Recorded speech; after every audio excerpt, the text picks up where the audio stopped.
Hello, viewers. This is your host, Aijaz Qureshi, all the way from Toronto, Canada, with today's brand new episode of the Aijaz Qureshi Show. Today, we have a great friend of ours. We have been connected for long on Instagram. She's big on Instagram, thousands of followers, and she is amazing. You will find her most of the time on Instagram.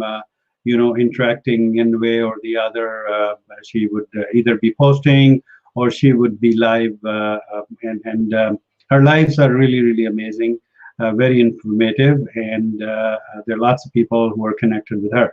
And I'm really fortunate to have her today on my show, none other than Ilham Mounssif. Ilham Mounssif is from Sardinia, Italy, but she is right now in China, and she is the cultural ambassador in China, and she is also an opinionist and a social activist. And we will be talking today about the human rights and pandemic, the pandemic that is going on right now, the COVID-19 or any of these. In these pandemics, what is the main issue that people face, or what are the issues, and what are their rights? So let's welcome our esteemed guest, Ilham Mounssif. Assalamu alaikum, and welcome to the show, Ilham. Wa alaikum salam. Thank you very much for the introduction, and I'm very pleased to be here with you today. So thank you Thank you very so much. much. Thank you so much for taking up to the invitation and giving us some time. So I know viewers, a little bit of a disclaimer here. She is in China, and because of the internet, heavy use of internet all over the world, and we have been facing that here as well in Canada. But we are connecting two ends, Canada and China, right now. So there may be some pause or some delay in the video, so please bear with us. I hope you don't mind. All right, Ilham. Before we head to the topic, but I just want to ask you, what is the earliest memory you recall when you were young, like 3, 4 years, 5 years old? What does come to your mind?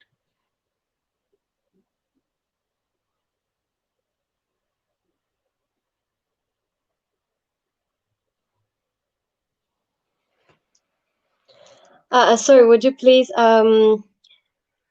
So ask yeah, again because I didn't hear? yes. So what I'm saying is, I want to take you back into your past when you were a child, a 3, 4 year, 5 year old child. What memories do you recall from your childhood? What is the earliest memory?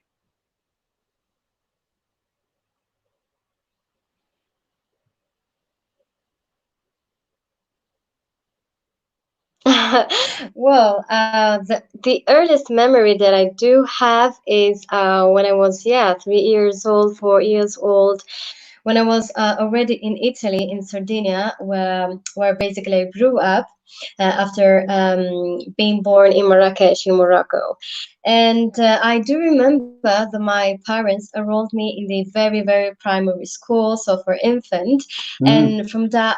In order to allow me to learn the language as soon as possible, and I do still remember the school there, and my the first teachers that I had, so the first approach to the community there. So yeah, these are very nice memories that I Very do nice. save. Yeah.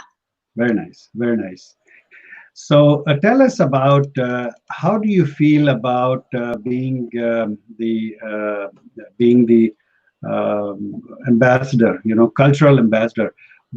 What is a cultural ambassador? Can you define that in simple language for our viewers?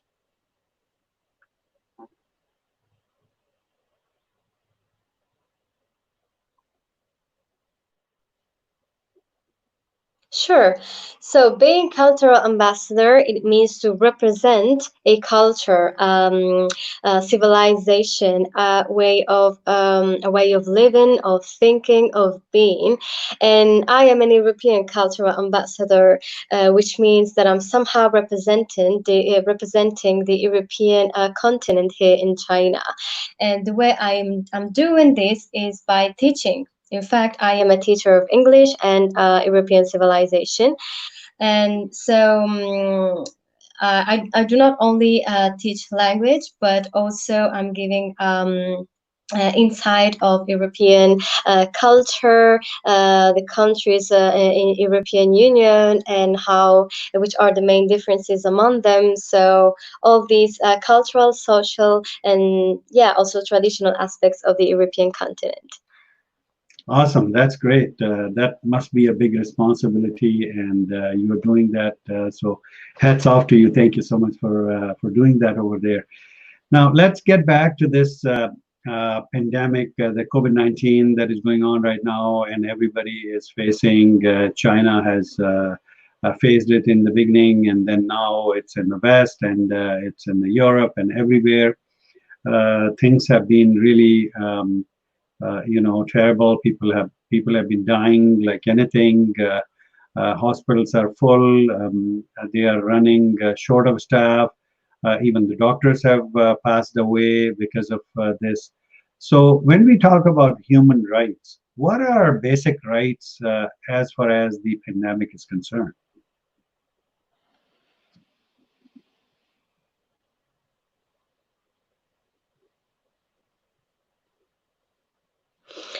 Well, actually, when we talk about human rights, we are referring to a range of human rights, and the first and the most basic one is the right to live, so to life.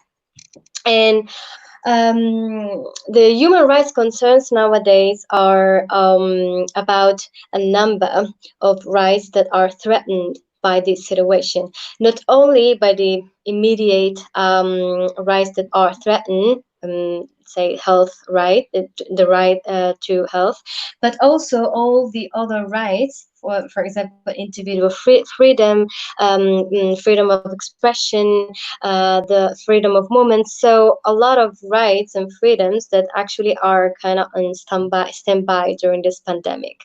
So we are talking about protecting freedom of expression, ensuring access to critical information, the fact that government should ensure quarantine, lockdowns, and travel bans complying with the right norms to protect people in custody and institutions. So also referring to jails, for example, the protection of health workers, which is a very, very important thing, and fulfill the right to education in this moment where most schools all around the world are temporarily closed, and also addressing disproportionate impact on women and girls, unfortunately, and also to root out discrimination and stigma towards certain minorities and ethnicities, protecting patient confidentiality. So there are a lot of things that we should consider when we talk about human rights during this pandemic. The right to water and sanitization, humanitarian aid, to the right to humanitarian aid to continue, because it's also, unfortunately, also that one is under threat. Um, we have to consider also the targeting of economic relief in order to assist low wage workers, and also the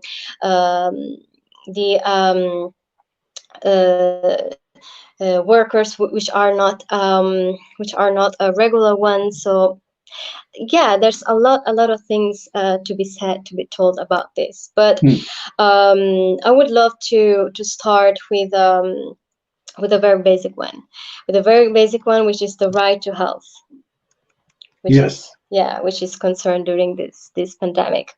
right. And yeah, if we consider the definition of the right of health, to health, according to United Nations Committee on Economic, Social, and Cultural Rights, It is related to and dependent upon the realization of other human rights, and including rights to food, housing, work, education, human dignity, life, non-discrimination, equality, prohibition against torture, so privacy, access to information, freedoms of association, assembly, and movement. So when we say right to health, we mean that that governments and health facilities that are run by governments, but also the private ones, so in general, those who are accountable in ensuring this right, means that it should be available in sufficient quantity. It should be accessible to everyone without discrimination, and most importantly, affordable for all, even marginalized groups. And we know the struggles that we are, the difficulties they are going through in this moment. It should be acceptable, meaning respectful of medical ethics and culturally appropriate, and scientifically and medically appropriate and of good quality. So this is basically what we mean when we talk about right of, to health. And another very important right that we have seen ever since the beginning, and probably it also led us to the severity of the situation, one might say, it is the freedom of expression and access to critical information. In fact, there are a number of countries and governments that have failed to uphold the right to freedom of expression, so taken action against journalists and healthcare workers. And of course, this ultimately limited the effective communication about the onset of the disease and also undermined trust in government actions. For example, for me being in China, I've witnessed this somehow, and I can tell. And as everyone knows, China governments initially withheld the basic information about the coronavirus from the public.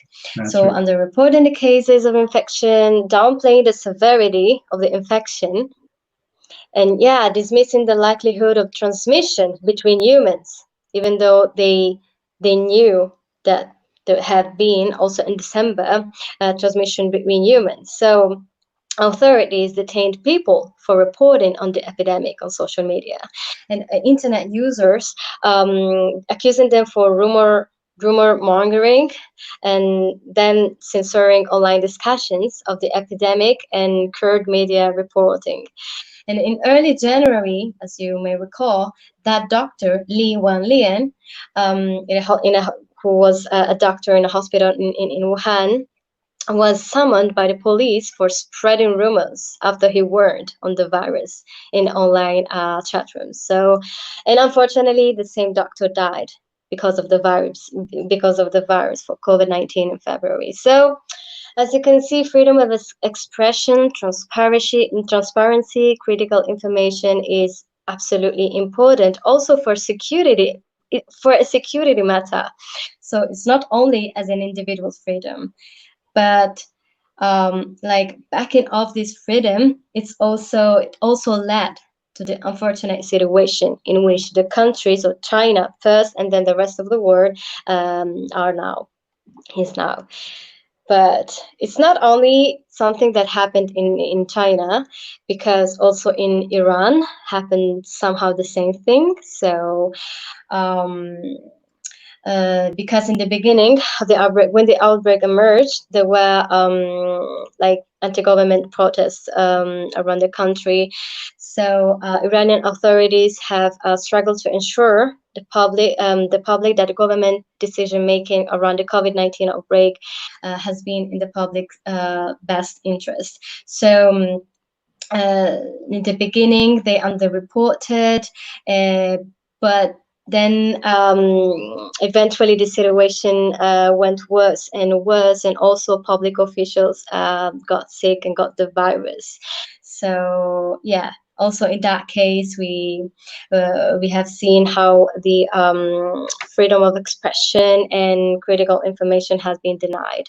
Same thing also happened in Thailand, for example, where whistleblowers in the public health sector and online journalists have faced retaliatory lawsuit and intimidation from the authorities when they criticized the government responses to the outbreak, because in the beginning they didn't really tackled in a strong way they didn't responded in a strong way to the outbreak. Only when things went very wrong, then they started to take action, serious action. So in the early stages of happened almost the same thing that happened in China, let's say, because after a lot of people criticized the government response, they um, they obviously targeted journalists, but also medical personnel. The medical personnel were threatened with disciplinary action, also including termination of employment, for example, or revocation of their licenses for speaking out about the severe shortage of essential supplies and hospitals across the country. So, as we can see, also this led to a very unfortunate stage of the outbreak in the country. And yeah, so but there are also positive let's say examples. Of course, there aren't only wrong ones. And for positive examples, we can consider Taiwan, which of course took swift steps to combat the virus in a very early stages, and also even before China itself. And they promptly made credible information widely available to the public. So they promoted transparency from the very beginning toward this epidemic. Also, Singapore's government published and regularly updated detailed statistics on the number and rate of infections. South Korea, likewise, and also in Italy. In Italy, even though there have been, especially in the beginning, inconsistent messages from public officials, including for domestic political reasons, of course, that initially diluted the impact of this public service announcement about proper hygiene or social distancing, or raising awareness about what should be done to avoid contracting the virus. So this is what concerns the freedom of expression and critical information. But of course, the thing that affected our lives the most are the lockdowns. So the quarantine itself, the travel bans. So we know that as per the international human rights law, notably the International Covenant on Civil and Political Rights, it requires that restrictions on rights for a reason of public health or national emergency should be lawful, necessary, and proportionate. So the governments, of course, in these circumstances, have the a broad authority under international law to ban visitors and migrants from other countries. So here we touch the weak point, because even if domestic and international travel bans historically have often limited the effectiveness in preventing transmission, and may in fact accelerate disease spread if people flee from quarantine zones prior their imposition. And unfortunately, this happened in China itself, because before the lockdown, 5 million of Wuhan's 11 million residents left the city. So this is also a problem. So yeah, and here in China, is there something that you wanna ask? Because I'm just talking and talking, but if you wanna No, just it's fine because of the network issues. I think it's good that you deliver whatever you had to say, which is better. and then once you're done, then I'll ask the questions. Because of the network issues, I'll let you speak whatever you wanted to say on the show. Mm-hmm.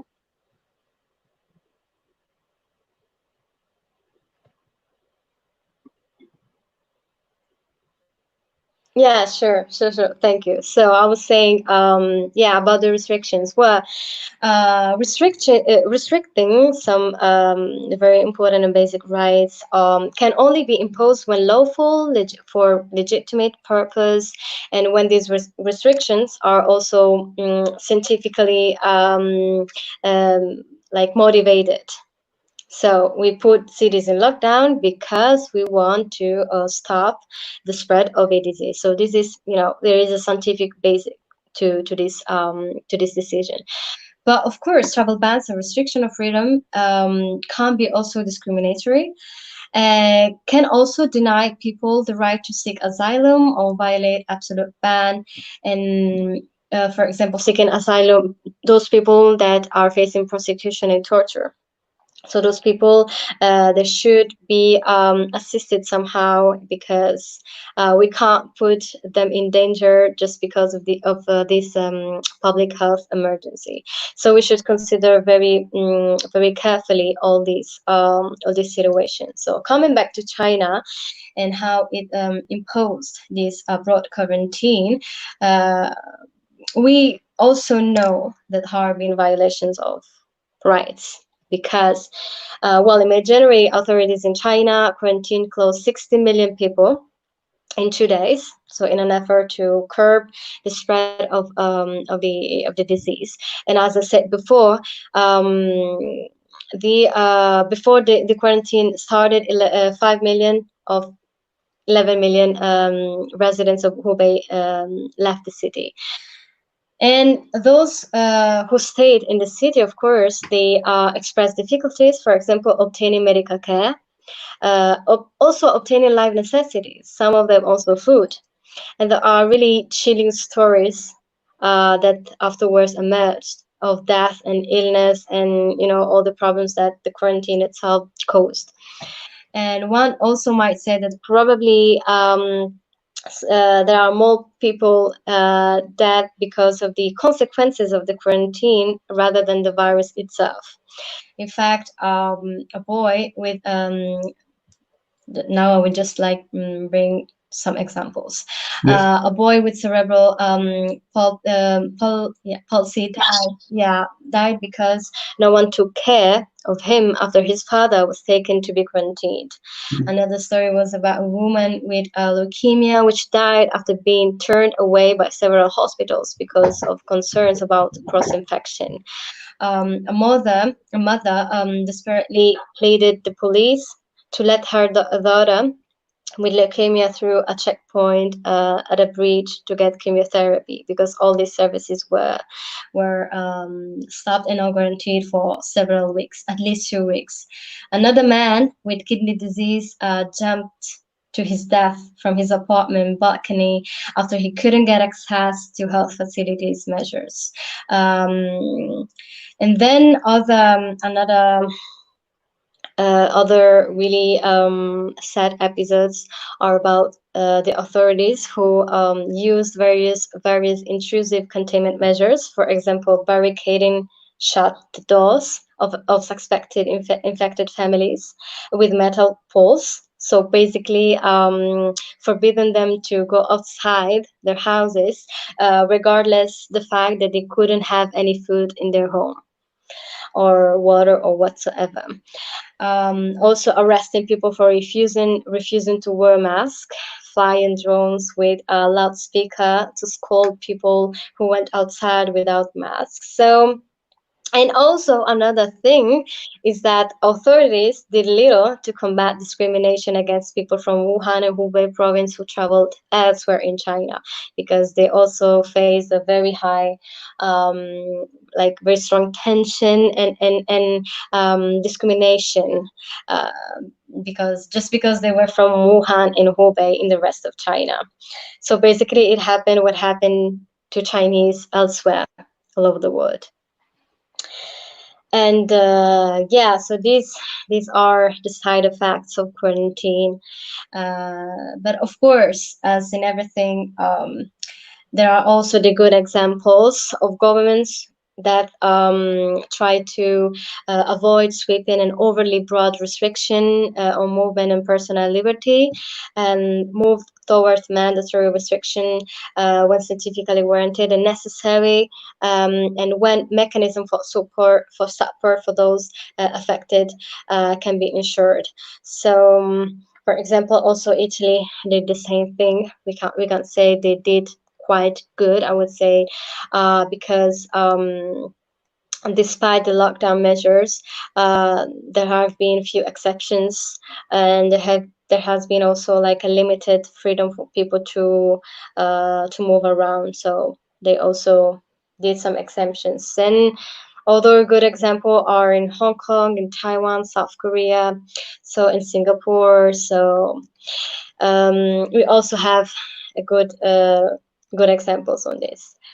Another important aspect numerized during the pandemic is the one concerning the people in custody and in the institutions. So, um, of course, people, this population that live in close proximity to each other are in like in a higher risk to catch the virus, to get the disease. So the risk is particularly high in places of detention, such as prison, jail, immigration detention centers, and also residential institutions for people with disabilities, for old people. So of course, states have an obligation to ensure medical care for those in their custody, at least equivalent to the one available to the general population.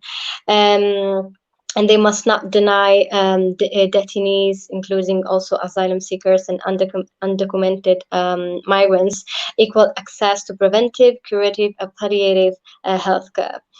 But of course, this didn't always happen, and this doesn't only concern like poorer countries or not democratic countries. It also is an issue. It's a fact of in liberal democracies as well. Also in United States of America. So the this quite like many people in US, in fact, in their jails have not been convicted of a crime, but they're locked up, for example, simply because they cannot afford to pay a bail in their case, and they cannot like go outside the jail. And other countries, for example, just to avoid the spread of the coronavirus in jails, they decided to free prisoners, at least those that have been convicted for, let's say, minor crimes. But this didn't happen, for example, in United States of America, and also um, the severely substandard healthcare in US has contributed to recent death of migrants, of immigrants, for example, which were in custody in immigration and custom enforcement.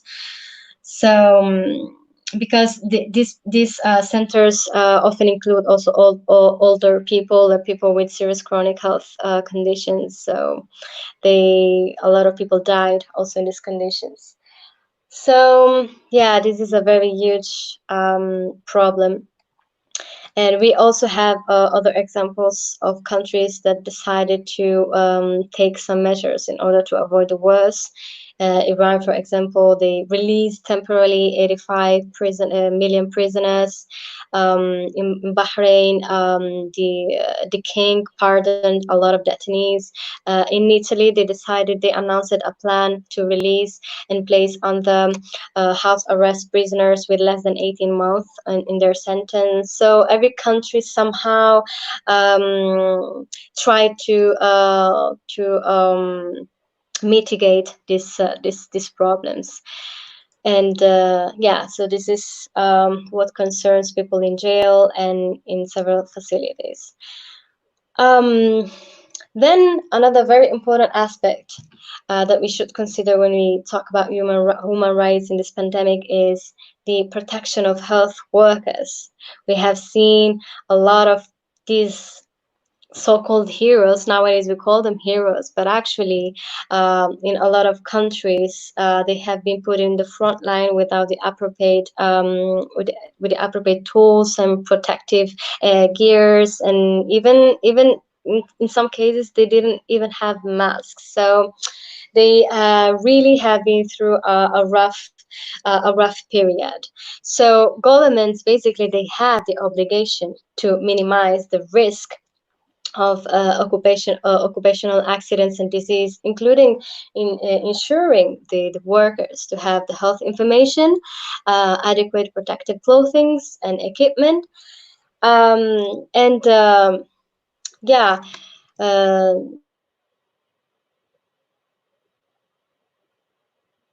has been showing that the lack of appropriate facilities and necessary tools and protective gear led to a very catastrophic situation in several medical facilities. For example, in Hungary, in Europe, um, we can't.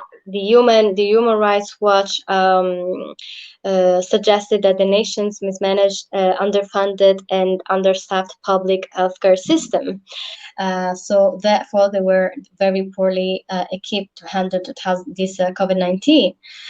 In Venezuela, it has been documented a health system in utter collapse because hospitals have closed or are operating at a fraction of their capacity without regular access to electricity or even water.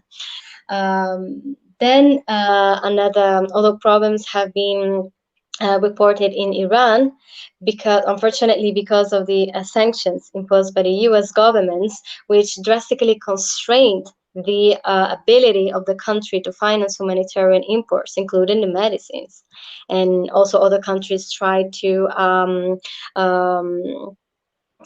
mediate between U.S. and Iran for this reason, in order, trying to convince also U.S. government to ease the impact of the sanctions, because otherwise they would have led to an humanitarian catastrophe. And in Thailand, also the public health capacity has been diminished by corruption, because and therefore medical personnel lack surgical masks, and local supplies have been diverted and shipped to China and other markets in due part to corruption. So also the corruption is played, unfortunately, a very bad role also during this emergency. Or another story, very sad story, about Egypt, where the health minister in Egypt in February sent some doctors and medical teams to a quarantine facility without informing them that their transfer was part of a COVID-19 response, of the risk entailed. So medical staff said they were tricked into the assignment, because obviously they didn't have the appropriate protective gears and everything that is needed to reduce the risk of infection. And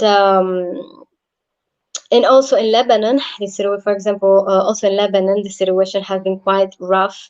Well, recently the country went into a very, very rough time because of the default, so also political and economic problems. So the Human Rights Watch said that the country had run over gloves, masks, and gowns and other supplies, because of the financial crisis that led to the default. So in general, what we can say at the end of the day, we of course we have to say that, like, it goes without saying that governments should take measures so that the healthcare is available to all, accessible without discrimination, but also ensure that health workers have access to appropriate protective equipment and social protection programs that are in place for the families of workers who die or become ill as a result of the war, and they have to ensure that such programs include informal workers who represent a large scale of the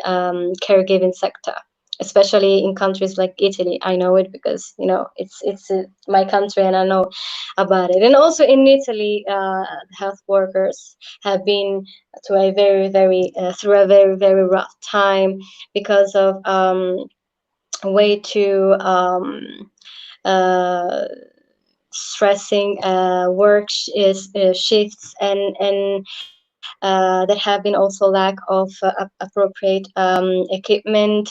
And another thing is that many of them felt sick, but they couldn't get the tests, the swabs to uh, to verify whether they had the COVID-19 or not. And despite that, they continued to work, so also exposing the patients to the risk. So, of course, there have been and there are still a lot of loopholes and problems that need to be solved as soon as possible. Then another very important right is the right to education. To education, we know that, yeah, many countries have closed the schools. There are millions and millions of children, students of any age in any country that are simply at home trying to do their best to not waste such amount of time during these months. So when the schools are closed, the government agencies should step in to provide clear and accurate public health information through appropriate media. And UNESCO recommended that states should adopt a variety of high tech, low tech, and not tech solutions to assure the continuity of learning. So yeah, in many countries, teachers already use the online learning platforms to complement the normal contract hours in the classrooms for homework, classroom exercises, and research. However, not all countries and communities and families or social group have the adequate internet access, and many children live in places with frequent government-led internet shutdowns. So basically, these children, these students are cut off. The education system they cut off, and they running out the opportunity possibility to go on with their studies. So it's gonna be a huge loss for them. And I'm talking about a lot of students all around the globe, but also in the advanced economies. So in rich countries, this happens because again, also in Italy, a lot of people are facing this issue, this problem, because of course lockdown left a lot of people without work. So if their parents can't work, for example, they can't afford to pay the bill to have the internet, which is provided on a monthly basis. So if they cut off the internet at their home, they basically don't have the opportunity to follow their lessons. Or even worse, some students they don't even have a computer, a laptop. So we also, when we talk about smart education and all these, let's ensure first that everyone has the appropriate tools and the means to buy and also to get those tools. So online learning should be used to mitigate the immediate impact of lost normal school times, but also, the government should adopt the measures to mitigate the disproportionate effects on children who already experience barriers to education. So they are marginalized for a lot of reasons. So, and for example, if you talk about children with disabilities or economical also inequalities, as I said so far. So, and there is still a lot left to be done also in this. And another aspect of the human rights here during the pandemic is the impact of all these measures caused by the pandemic itself on women and girls. On women and girls. Um, for example, talking about China, we have seen press reports suggesting an increase of domestic violence under quarantine. Same in Italy. A lot of women have been, like, unfortunately killed but their partners during this quarantine, and also a lot of women which basically were forced to share every day, every hour of their lives with a violent man or um, someone, yeah, like Abusive. 24/7 during this quarantine. Exactly. So facing abuses every day. So, and also another aspect is the economical one, because um, up to 95% of female workers in some regions work in the informal sector.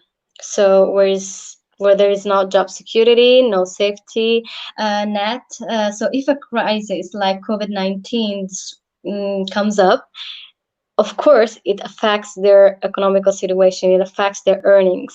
So informal work includes many occupations most likely to be harmed by quarantine, social distancing, economic slowdown, such as vendors, good traders, seasonal workers. Women are also overrepresented in service industries that have been among the hardest hit by the response of COVID-19. So there is gap this gender gap also in the effects, in the downsides of the pandemic. And also, if we consider that 70% of health and social services providers are women, so we can see that women are in the front line in containing the spread of COVID-19, and they have been heavily exposed to the virus through their work in the health sector. So we can also say that the effects of the pandemic are much more severe on women all around the globe. This is a fact, unfortunately. So authorities, of course, they should take steps to mitigate the gender impacts and ensure that responses do not perpetuate gender inequity. Um, and also and coming back also to education, when education is moved online, governments and education providers should monitor the participation and retention of students online in online courses for a gender impact, and respond quickly with strategies to retain and renage women and girls if their participation falls short.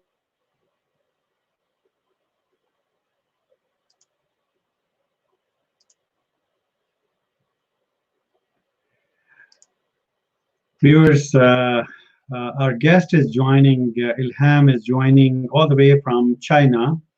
And China is also undergoing the internet traffic issues, and the speed is very slow over there. Plus, there are some other technical challenges that people over there locally in China are facing as far as going live and doing videos are concerned. So we lost Ilham. As soon as she comes back, we will definitely be continuing the talk. I'm not interrupting her because there is a huge lag between the voice communication amongst us. So I'm giving her the full opportunity and full chance to speak whatever she has to talk. And then when it comes to asking questions, I think she's covering pretty much all the grounds that she had to cover. And she is, I must say, she's a great spokesperson and a great person to express what is going on around human rights worldwide. And she's addressing pretty much each and every country where the human rights have been compromised. So let's wait for our esteemed guest to join back, and we'll definitely be bringing her back to the show. Meanwhile, I'll go ahead with your comments. Unfortunately, I'm unable to see your comments in my software in the studio. But again, I will try to read them through while we wait for our esteemed guest to come over, and wait for the guest to come back again, and I will go back to your comments. Rashid Mahar said, great, sir. Thank you so much. So nice of you. And then Muhammad Nauman Aslam Mekan said, always be happy, best of luck, take care. Thank you so much. So nice of you for the comment. J.S. Gilbert is with us saying good morning from San Francisco, California. Good morning to you, sir, as well. And I'm sorry, I'm unable to pull those comments on my live session, but definitely we'll do that as soon as it happens. So thank you so much for your kind words. Then we have a comment from Mateen Akhtar saying, God willing, very dear guest have come to yes, Ilham. I'm just reading through the comments and I'll be with you. Just give me 1 second here. So thank you so much, Mateen Akhtar, for your comment. I really appreciate it. Vincenza Maria is with us and saying hi, Ilham. Thank you so much. And she has sent a heart as well. Sunil Gaur from Bollywood, from Mumbai, India, is with us saying good evening. And from Rajesh Gaur and Sunil Gaur, great fans of ours, like brothers. Thank you so much. Vincenza Maria is saying good evening from Sardinia, Italy. Very nice. Thank you so much for hopping onto the show all the way from Sardinia, where Ilham Mounssif belongs to. So thank you so much for that. Sunil Gaur from Mumbai is saying good evening, Ilham. It's evening in Mumbai, India. Yes, absolutely. It's late night or late evening in China, where she is as well. So thank you so much. Sunil Gaur is saying a rough idea when this pandemic will end. Nobody knows. I don't know. We'll ask Ilham when she comes back into the show. We'll definitely ask her what does she think about when this corona thing will end.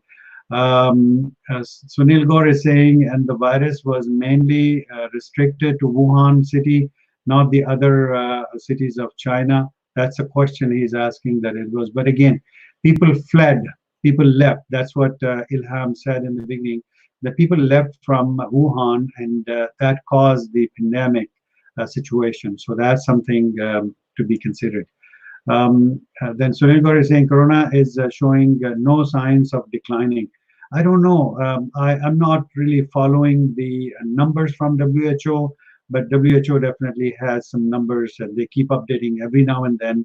And as I say, no news is good news. So I don't really go and pull this information, but all this information exists that you can pull. Maria Majid is with us all the way from Hyderabad, Pakistan, saying, sir, you are looking smart as usual. Thank you so much. MashaAllah. Your show is going great. Thank you so much. Appreciate your comment. It's really significant to know the things because time we are passing through is so pathetic. Absolutely. I completely agree with you, Maria. Being an educationist, I also feel sad for the educational loss of for our kids, and she is really concerned. And may we all be safe and sound. Absolutely, we all pray for all of us to be safe and sound. Our esteemed guest is with us, so let's talk to her again. We lost you, Ilham. I think the VPN died, I guess, on you, and but now we are back. So I took this opportunity to take the comments into the program because my software is not allowing me to bring those comments into the show. So I thought let's take that time and take those comments. But thank you so much for coming back. Yes. Yeah. Like your voice comes and goes, so I didn't.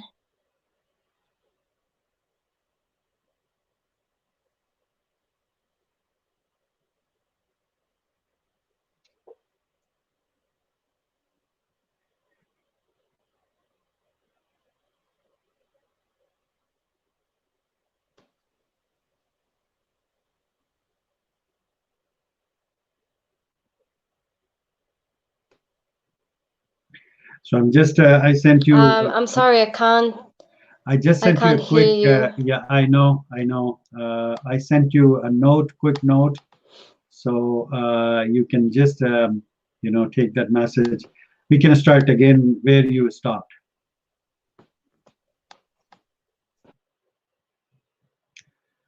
Okay, we lost her again, and most of the points she already discussed. But again, let's see if she comes back. I have sent her a text, and and she picked it up definitely. So. Um,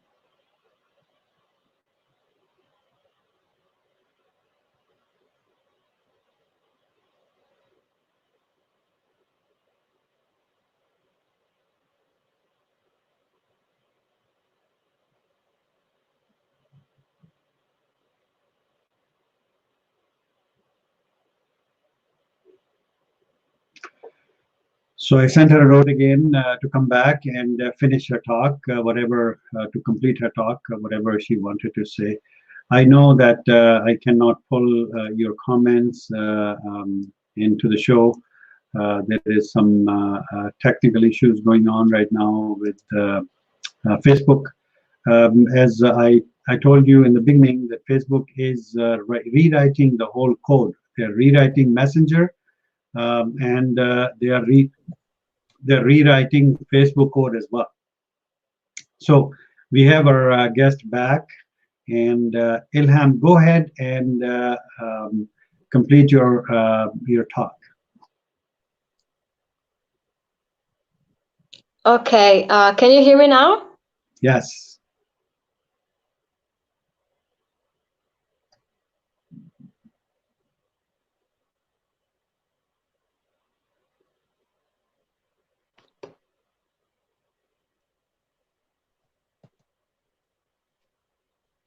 Okay, so should I just go on with the Yes.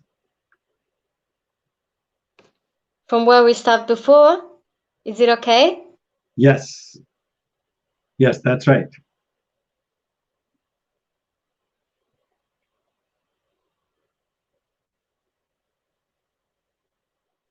Oh, okay, yeah, great. So, basically, yes, we were talking about the gender, um, yeah, the gender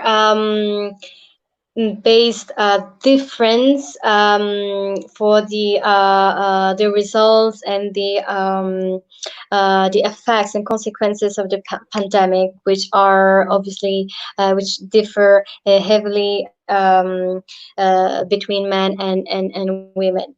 But going on with the human rights concern, we should now talk about the discrimination and stigma. And also starting for the previous public health crisis, for example. So people with for example, the Human Right Watch found that people living with HIV in Kenya, South Africa, the Philippines, and the US face discrimination and stigma due to their HIV status, and have been prevented from accessing healthcare, getting jobs, and attending school. And also, public health research shown that survivors of Ebola in West Africa have faced harmful stigma that, in some cases, had led to eviction, loss of employment, abandonment, violence, and other really bad consequences. And unfortunately, these all these facts happened again also during the outbreak of COVID-19. In fact, news reports from a number of countries have documented bias, racism, xenophobia, and discrimination against people of Asian descent. So incidents include physical attack in meetings, violent bullying in schools, angry threats, discrimination at schools and workplaces, and use of derogatory language in news reports and social media platforms, among others. In fact, since January media have reported alarming facts of hate and incidents of hate crime in the UK, in US, in Spain, in Italy, targeting Asian people. Apparently, allegedly linked to like these people targeted as a cause of the spread of the outbreak. And not only is it's something that happened like among people in in everyday life. It's something that concerns also politics, because senior U.S. government officials, including President Donald Trump, has talked anti-Chinese sentiment by referring to the coronavirus as a Chinese virus, as Wuhan virus. And in one incident reported by the White House correspondent, the Kung flu. And of course, this led and increased, and somehow it also gave the legitimacy to some people to act and behave in a very shameful way toward Asian people. Oops, we lost her again. She is running a VPN, and sometimes these VPNs are totally unstable. And there is no other way from China to join my show directly into the software that I use. So she has to turn on the VPN. And these VPN behavior, as we all know, is totally unpredictable at times. So let's wait for the guest to come back again, and we'll continue from where we left. So as soon as she comes back, there she is again. All right. Yes, I'm back. I'm sorry. So Yes, please continue. yeah.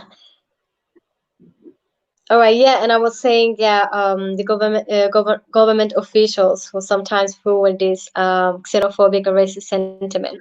It happened also in, yeah, it happened also in Hungary with Viktor Orban, and also in Italy with Matteo Salvini, the far right party. They seized on the pandemic to stock xenophobic sentiment. And for example, also Matteo Salvini didn't lose the occasion to target immigrants and people and refugees as a threat of public health that could allegedly bring the virus inside the country. Um, but at the end of the day, it happened just the opposite. Italy became a a red and a very how we say uh, very affected country of coronavirus, and a lot of That's right. people instead they went back to their countries because they didn't feel safe anymore in Italy. So it happened the opposite. It has also some hilarious karma thing. Anyway, um, yeah, so this problem of raising xenophobia and discrimination, it also of course concerns human rights era. But discrimination and marginalizing people, it's also a problem when it comes to access to health care. In fact, also in this outbreak, there had been reported a lot of cases of people belonging to minorities, or, for example, also the LGBT community. They um, they they had like much more problems in getting healthcare than a heterosexual person. And this wouldn't be the first time. It happened in also other outbreaks, but especially with HIV in a lot of countries, including US or Tanzania or Japan, Indonesia, Russia, Lebanon, among the others. So what is important here is that governments should ensure that all healthcare services related to COVID-19 are provided without stigma and discrimination of any kind, including spreading on the ground of sexual orientation and gender identity. So yeah, this should be this is a very important point. And the last point and the last thing that I would bring to your attention is the work of NGOs, so civil society organizations, which should be protected also during these outbreaks, because what these organizations do is to help people that face who face some constraints due some issues and some problems they do have. So the civil society organization should be able to continue providing the necessary services and care to people in difficulty, let's say. And um, nowadays, especially under these circumstances, in many countries, civil society organizations are doing a critical work to support efforts to stem the spread of the virus and ensure that those with COVID-19 or those living in isolation and under quarantine have access to needed protection, care, and social services. So governments should protect and support the civil society organization doing this work, as well also those reporting on the impact of the outbreaks. Um, if I think about some organization that had been halted, or they cannot go on with their work, um, I would talk about the sea rescue organization in Italy. In fact, authorities have subjected non-governmental sea rescue organization assisting immigrants and asylum seekers to quarantines at dock, despite crew members and passengers testing negative for the virus. So, in a context in which civilian rescue missions have been constantly undermined, blocked also in the past years, and even criminalized, unfortunately, potentially necessary quarantines might be used to deter rescue at sea. And in fact, also, the Italian government considered these activities not really necessary or important or even dangerous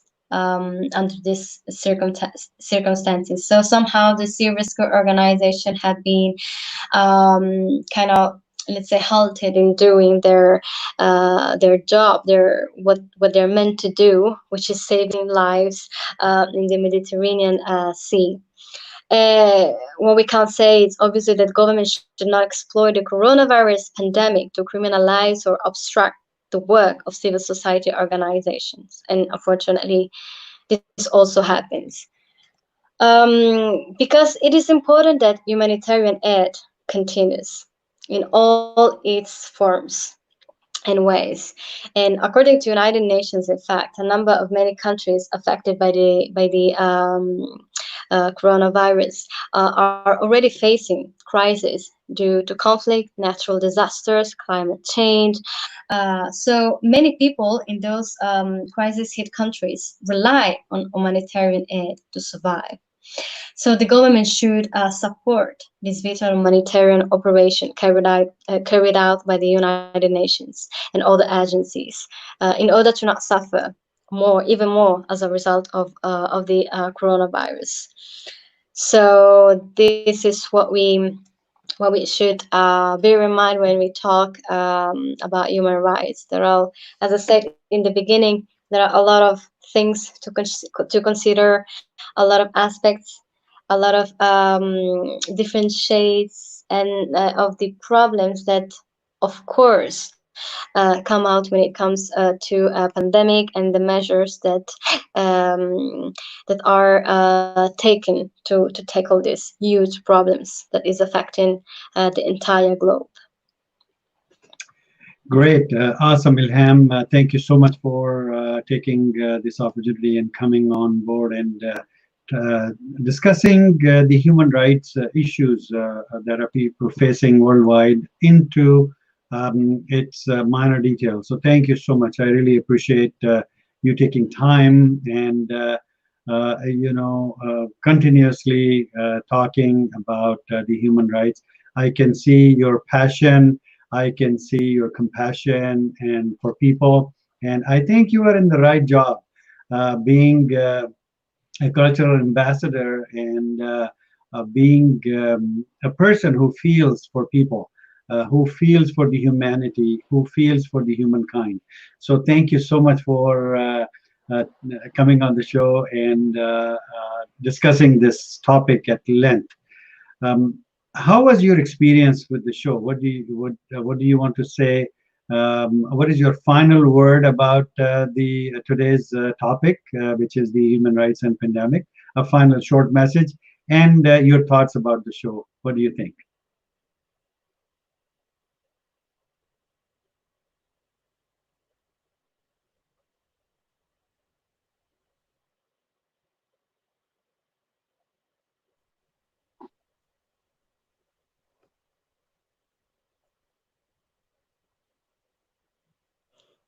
Well, yeah, to answer your question, well, it's been a pleasure to be here in your show today, discussing a topic that is very, very important to me, and in which I'm very, very active.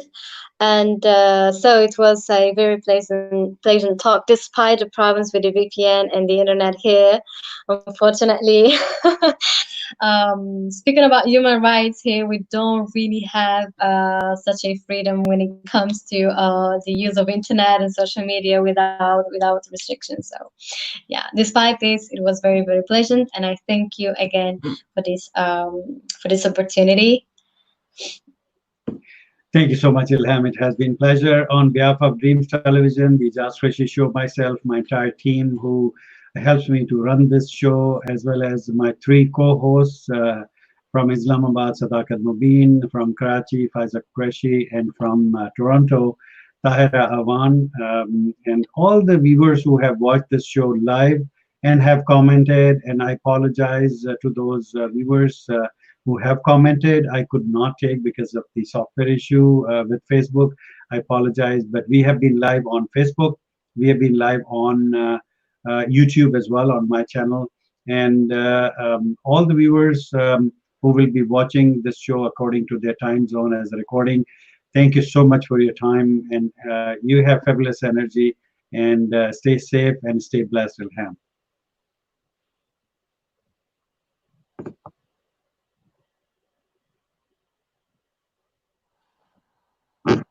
Thank you again.